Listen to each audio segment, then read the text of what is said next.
Hello and welcome to another review, and I can't think of a better way to kick off Horror Fest 2024 than for me to review one of my favorite horror games of all time that just got a tremendous remaster. To be frank, and no pun intended, we're gonna just go ahead and label this in what it is. This is a remake.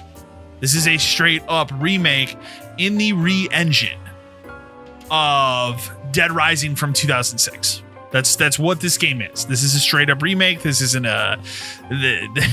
like they love using the word Deluxe Remaster. No.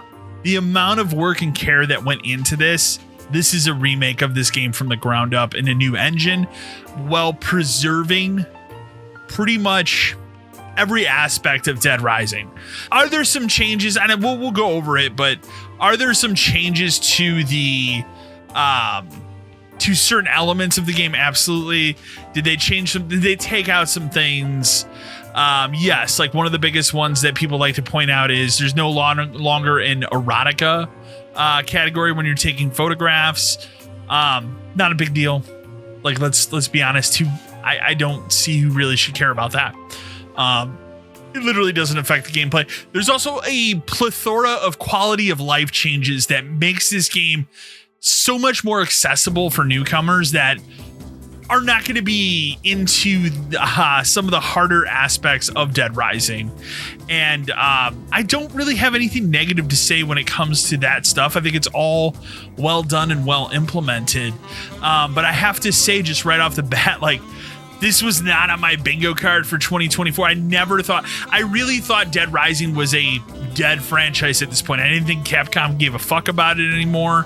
I didn't think that they were going to make another one. Dead Rising 4 did very poor. And even putting that game out a year later, then it came out in 2016 on the Xbox as an exclusive for a year. Then it came out with all its DLC on PlayStation. And it did not do well. And so there was this whole idea of like, well, the franchise has been dormant since basically 2017. And we've heard rumblings for a while, right? Like every once in a while you hear a rumbling of like, oh, well, they're thinking about doing a reboot of it, and setting it on a college campus or something like that. But we've never got really anything with it until now. In 2024. What I loved about this too was it was announced in July, out 2 months later. There wasn't a long wait for this. They had a couple developer streams leading up to it that kind of showed what the changes were. But let's get into what my thoughts are on Dead Rising Deluxe Remaster. So if you've been with my channel since the beginning, you know that Dead Rising is a game that means a lot to me, a franchise that means a lot to me. I love this franchise dearly. It's one of my favorites. It's one of my favorite Capcom franchises. It's one of my favorite franchises in video games overall. And I'm always happy to see a new entry.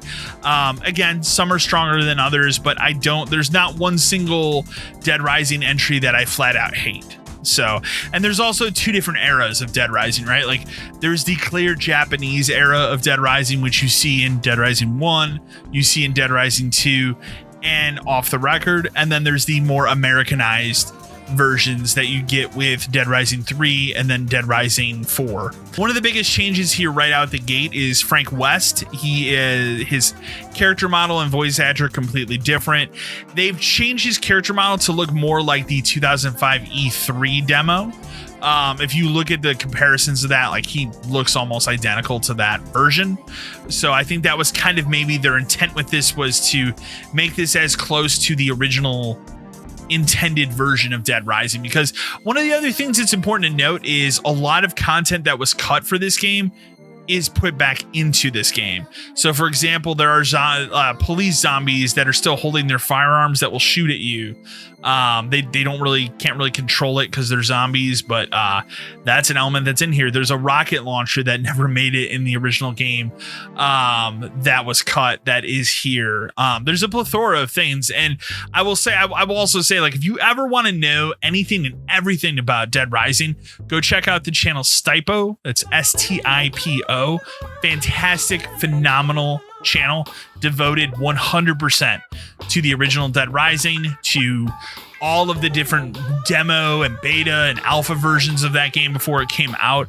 You can go on such a deep dive on that channel with the original Dead Rising. It's quite incredible. But that guy over there, which I have massive respect for, does a fantastic job of breaking down all of the cut elements that were reintroduced into this, and I highly recommend that you go check that video out. Character models look better, textures, visuals look better. All of this comes to you at 4K 60 and a native 4K. There is no checkerboard rendering. There is no,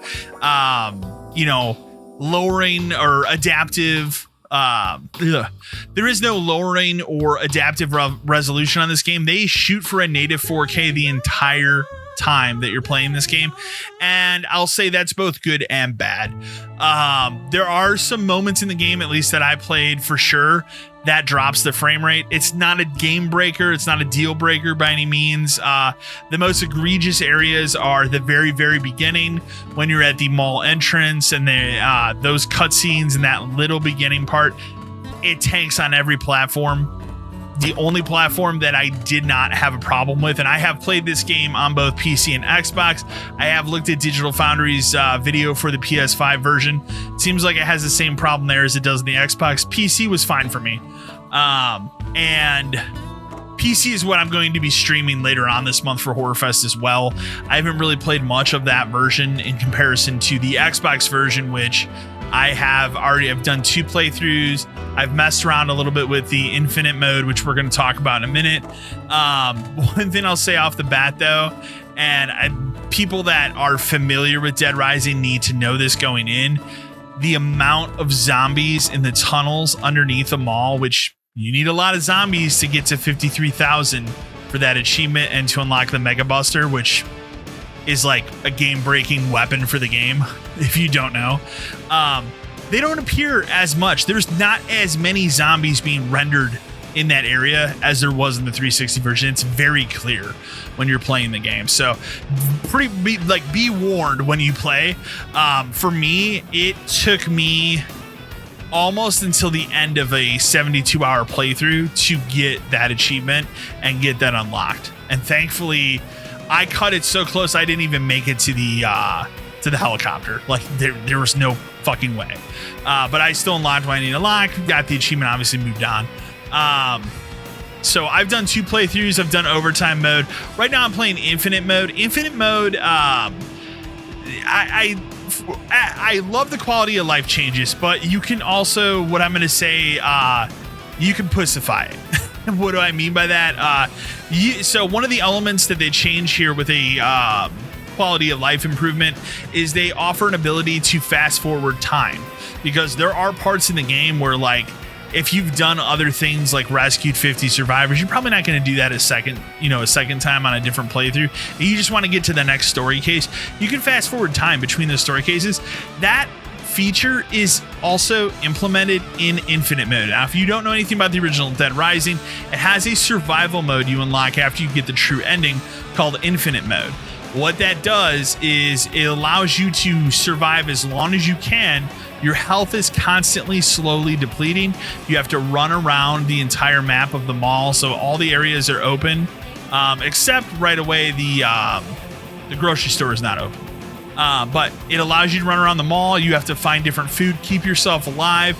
There's all sorts of enemies that could come and attack you. Obviously, the zombies are there, but NPCs will also come and try to attack you as well. If you kill them, they drop special items and stuff. The whole point of it is you need to survive as long as you can. The infamous achievement back in the day was 7-Day Survivor, which equated to 14 hours in real time. Now, the reason I'm bringing this up is the original 360 version, there was no suspend feature. There was no saving. You had to leave your system on for 14 hours to get this achievement. If you die, it's permadeath. You have to start again. In the 2016 remaster, you can use the Xbox suspend feature or PlayStation suspend feature and kind of cheese the achievement that way. Here, they actually give you an option to save, which is awesome because yeah, not everybody can sit in front of their fucking system for 14 hours, right? So they do give you an option to suspend time. They also give you the option to suspend and save and come back. They also give you the option to fast forward time. So you can essentially beat this mode in 90 minutes. If you know where all the food you need is, you know where to go, you keep yourself moving to different points where you can do the fast forward, you can do it in 90 minutes. Which is both disappointing, but I also get it. I kind of wish just if they wouldn't put the fast forward in there and just the save is fine, you know, give people the save, because it does make it, in my opinion, too easy to get that. And I think that removes a lot of the challenge of what that survival mode is going for. Again, the point here is you don't have to play it that way if you don't want to. There's a plethora of costumes that were added if you buy the deluxe version. I bought the deluxe version on the Xbox. All the costumes look fantastic. Again, everything else from polish, it has all the same original music. It has a mode when you're playing online that if you're streaming the game, you can turn off licensed music so you don't get hit for that. There are some changes to specific characters. There's if you go to the one character that is in the basement, the butcher, they completely changed him. He used to be like crazy. He was of Asian descent. Now he's clearly a white guy. They also made him less fucked up. Like, I remember him being a really fucked up character in the original, and that was the point. Like, one of the things that made the original Dead Rising so great was it was a comedy horror, but it towed the line, and it wasn't afraid to be at one moment a funny game and at another moment like really fucked up.